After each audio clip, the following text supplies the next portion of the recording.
തലമുറയിൽ ജീവിച്ചിരിക്കുന്ന നമ്മൾ മലയാളികളെ സംബന്ധിച്ച് നാം വളരെ ഭാഗ്യവാന്മാരാണെന്ന് പറയാം.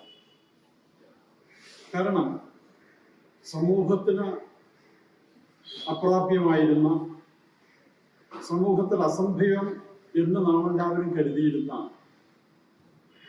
വേദ സൂക്തങ്ങൾ സാധാരണക്കാരന് ഉൾക്കൊള്ളാനും മനസ്സിലാക്കാനും അതനുസരിച്ച് ജീവിക്കാനും ഉതകുന്ന രൂപത്തിൽ അവരെ പ്രാപ്തരാക്കുന്ന തലത്തിൽ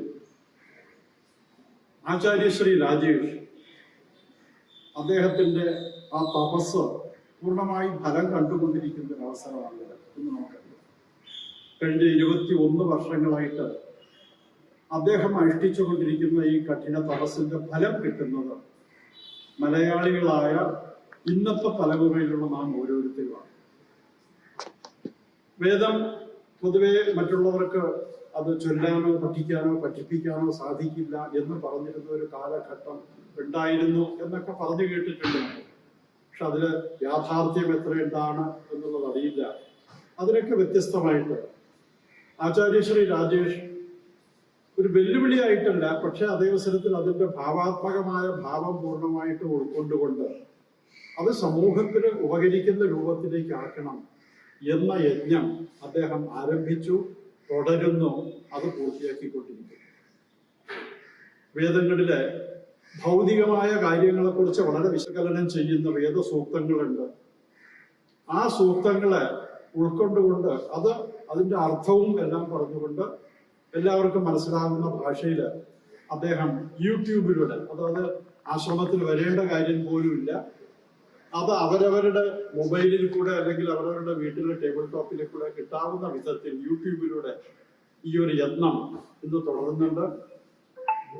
അത് 100 ദിവസത്തെ ആ യത്നം 100ാം ദിവസം പൂർത്തിയാകുന്നത് ഈ 19ാം തീയതിയാണ്.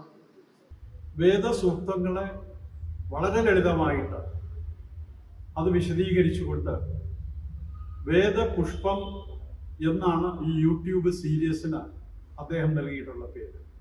ആ വേദപുഷ്പം സീരീസ് സമൂഹത്തിന്റെ എല്ലാ തരത്തിലുള്ളവരുടെ ഇടയിലും അത് വ്യാപകമായിട്ട് എത്തിക്കാനുള്ള ഒരു ചുമതല നമ്മളിൽ ഓരോരുത്തരിലുണ്ട്. ആചാര്യശ്രീ അദ്ദേഹത്തിൻ്റെതായിട്ടുള്ള ആ യജ്ഞം പൂർത്തീകരിക്കുമ്പോൾ ആ യജ്ഞത്തിന്റെ ഫലം ലഭിക്കേണ്ടത് സമൂഹത്തിന് എല്ലാവർക്കുമാണ്. ആ ഫലം ലഭിക്കണമെങ്കിൽ ഇത് എല്ലാവരുടെ അടുത്തും എത്തിക്കേണ്ട ചുമതല നമ്മിൽ ഓരോരുത്തരുമാണ്. ആ ചുമതല നമ്മൾ ഓരോരുത്തരും പൂർത്തിയാക്കണം.